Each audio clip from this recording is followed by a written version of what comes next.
high school, your peers can just be pretty much horrible, right? Let's just be real about high school. People care a lot about making sure that your feelings get hurt in some kind of way, especially girls. Girls go out of their way to make sure that they can say just the most evil, conniving comments that will break your life down. But do you know what's worse than those girls that make you try to feel horrible, that say those things to your face? The girls that give you like those undercover insults like, oh, I see you decided to push your bangs back today. I never noticed how big your forehead was until right now. Oh, but it looks great. And then they smile in your face. In high school, you get made fun of for your clothes, your hair, your face, shoes, toenails, everything. And it probably makes many people depressed, extremely insecure, and downright hate high school. I was one of those people who could not wait to get out of high school. I didn't even want to go to my graduation. So you're in your room, down, sad, and thinking, man, high school is the worst. And then a grown-up wanders into your room, AKA your mom or dad, and reassures you that when you grow up, none of this will even matter. Teenagers are just like this at this age because they're immature. They say these things because this is what happens in high school. It gets better, better, better. Well, guess what? They lied. It doesn't get better. Let me tell you the truth. People do not get better. High school never ends. The gossip, the lies, the rumors, the rude comments, they never stop. In fact, they get pettier and pettier the older the individuals get. Just replace the classes, books, and principals with business meetings, forms, and bosses. Oh yeah, and bills. My point is that the cattiness in high school prolongs into your adult life. Now, I have a lot of high school people that watch me. Imagine your principal was like Regina George. If you don't know who Regina George is, you young whippersnappers, it's a historic movie. Watch Mean Girls. So that's basically how it was for me at LA Fitness. My boss slash manager was basically a red-headed, overweight version of Regina George. I'm about to spill all the tea on her. Honestly, she was a bigger girl, and it's someone that you would look at and was like, not only do you train people, but you are also head of all the other trainers. How? She was also an extremely horrible individual that thrived on power. So I told you in part 1 and 2 how much of a joke those managers were. So let's just dig right on into the obese version of Regina George, AKA manager number 8. So I've only had about 3 jobs in my life: nanny, working at a nutritional shop, and personal trainer. So working at the nutrition shop, I was the only chick. I worked with all these big, tall, men, and this chick would always come in. I was fairly new, so I didn't really know exactly who she was. I recognized her from the gym. I'll get into that later. But, so she would always come in, and I would do what an employee, I was working, what a reasonable, good employee would do when someone walks in, right? You say, hi, welcome to Nutrimart, smile. Okay, wait, let me do it like for real, because that sounded very bitchy. Hi, welcome to Nutrimart. I still got it. Ha. And this is her. So I was like, okay, maybe she just didn't hear me. So she's talking to, the dudes, and I get into the conversation and I go, hi. And she goes like this.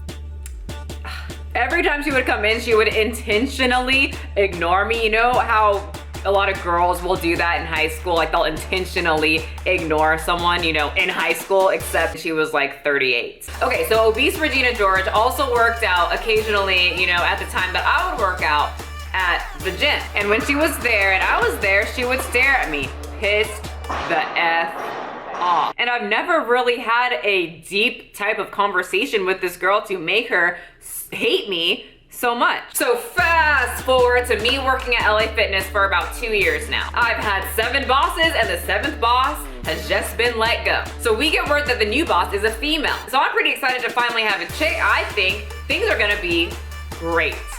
Great. So I walk into work the next day, super happy, excited to meet the new boss, and boom, I see the overweight Regina George behind the sales desk. Why is she here? Why is she wearing an LA Fitness shirt? Why does it say manager? I walk in, she looks at me, looks down on my shirt, rolls her eyes, and then looks back at her computer. Oh, I was right, this is gonna be great. Do you wanna know how high school this chick was? I would be like rushing in from school because I went to school from 7 a.m. to like 3, and then I would have a client right at 3:30, and she would purposely put someone there right at 3:30 so that I would be rushing in, which I got there usually in time, like 1 minute, you know, right 1 minute before my client, but it was fine because I would change in the car, rush in, and then get to my client. But the thing is that I'll be rushing in 1 minute to like get to the desk just so I could sign my client in, and she would be standing right at the doors and be like, Michelle, you're late. And I would look at the clock, then look at her, look back at the clock, and back at her, and be like, obese Regina, I'm actually not late. And then she would lecture me and then make me late and say, see, look, now you're late. The other high school thing that she would do is that she would talk crap about me. Keep in mind, a 38-year-old. She would talk crap about me to other members and to other trainers, to the point where like she'd be like over there and talking loudly, you know, so that I could hear her. You know how they do that in high school? They'll be like, oh my God, look at how stupid she looks over there, but not like look at them. Like they'd be having a personal conversation over here and not recognize the person over there's existence, but they want you to hear. You know, very high school, very immature, and very sad that she's 38 years old. And it was very unprofessional because you could tell like the members and the trainers are very uncomfortable, but they also didn't know what to do because this is the person that's in charge. So she would say things like, my hair is disgusting, or my face is disgusting, or my body is disgusting. Like that's all you have is disgusting? Girl, you are 38 years old. Increase your vocabulary. Keep in mind that she is 38 and I was 22. So this one time, this was the time that it was almost my breaking point with her. And so when you train at LA Fitness, like I was a booked up trainer. You work for 5 hours straight, you know, like you usually don't get breaks in between. Like you have client after client after client after client with no like leeway in between, so everything's just kind of squished together. And I'm sorry, I'm hungry all the time. Like I need to keep my energy levels up, but you can't just go eat a full-on meal, you know, on the job. So I would keep little dry freaking celery and carrot stick in a tiny little bag so that I could have like 1 or 2 in between, you know, every like 2 or 3 clients. Now keep in mind, I am a fat girl in a fit girl's body. I grew up eating, the only vegetables that I would eat would be smothered in cheese, okay? It took a lot of time and just brainwashing and tongue cleaning, you know, tongue healthiness to start eating vegetables the healthy way, you know, and kind of enjoying them.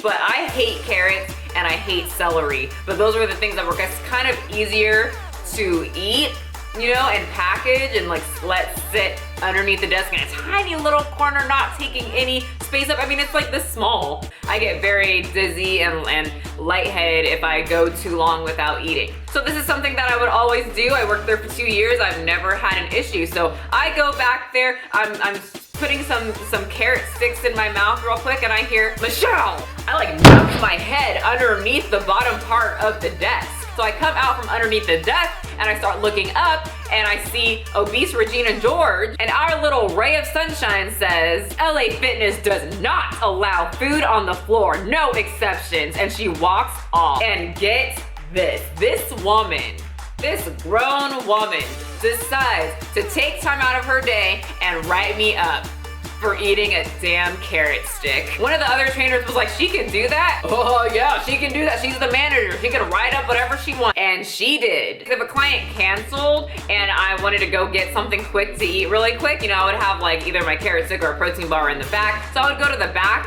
If at least at my LA Fitness, there was a little section in the locker room right before you get deep into the locker room. There was like a TV watching section with like couches and everything, and I would go in there and, you know, eat a quick snack since I'm not supposed to eat out on the floor out in the open, you know, so I go in the back. And she waltzed in there and she was like, Michelle, what are you doing? Why are you eating? You're on the clock. my client's not here. So I wanted to get a quick snack since you said I can't eat out there. So now I'm in here eating. Michelle, there's weights on the floor. We are a team and the gym is a mess. If the gym looks bad, we all look bad. Well, I mean, you're overweight, which means, I guess, you know, we're a gym, which means you're making us all look like we're overweight, so maybe you should lose some weight. I should have said that. Anyway, so she would write me up for everything, including breathing. Oh, and remember how she wrote me up for eating on the job? Remember, no food in the gym? There was a KFC and a Golden Spoon right across the street from the gym. Guess what obese Regina George would have every day at 12:15? The aroma of fried chicken and warm, delicious biscuits would fill the gym every day. Even the members would complain. Then she would wash it down with a tub of ice cream from Golden Spoon. And this was all done right in the front of the gym at her desk where members would pass by and people could see her. But I can't eat carrot sticks that have no smell and is pretty much food from the devil. Ugh. I'm sorry to say it, but they thought she was a big fat joke. She was rude to the attractive women at the gym. It wasn't just me, it was any kind of thin or fit attractive woman. She would eat her KFC and her tub of Golden Spoon. She would preach health and sell personal training, but she was overweight herself and had no control of her diet or her mental health and had a ton of insecurities. Okay, let's just be real. She was insecure of the fact that she was in a position of health and her job was to spread, you know, health and selling personal training and offering a service that would help better their lives and be healthier. And she, quite frankly, needed those services herself. So I eventually got pretty tired of her and I was pretty enraged after the whole carrot stick thing. So there's an LA Fitness like at least like 5 or 10 minutes away. So I drove down there and went inside and demanded that I speak to the training manager because I want a new job and I want to get transferred to this one. Give me the training manager. And the front desk guy is like, okay, so he sends me, you know, like he ushers me over to the training manager's desk and he sits me down and I sit and I wait and I'm going to get transferred here. I'll demand it. So I'm waiting, right? And I hear behind me someone say, so I hear you want to transfer to my gym. And I turn around and I say, oh shit. Nope. We're not censoring that one out. It was freaking Mario Wario the Troll from my first video. See, that's why I said the S word. Was it not deserved? So he sits across from me and I'm not even trying to act nice. I make it very apparent that I'm irritated and he knows. I mean, you can feel that tension. And he asks, why do you want to transfer to this LA Fitness? And I say, well, quite frankly, the fitness manager at my LA Fitness is extremely unprofessional and I don't like the work environment that she's brought with her. So I say the name and Troll kind of looks confused and he says that obese Regina got transferred to such and such gym. And I say, no, I just saw her because she just gave me a really dirty look today. And he says, well, they just made, all the transfers today. Cruella is the new manager of your gym. And I spring up and say, oh, good, bye. And I walk out happy as can be. Thank God, ding dong, the bitch has dropped dead. Yep, had to curse because I hated that one. She was a horrible manager. All my worries are thrown into the LA Fitness trash can. But boy, was I wrong. I'll soon find out the truth once I meet Cruella, the final boss. But that's for next video. Yes, we're almost there, you guys. We're going to be on the finale, the day that I got fired from LA Fitness. I will be telling you guys everything and more about this specific manager. Honestly, I'm hoping that she and her creepy little minion that called himself the weekend manager sees it because they full on know that I don't like them and I want them to know even more. Ugh, the petty life. It's the only life for me. Bye, guys.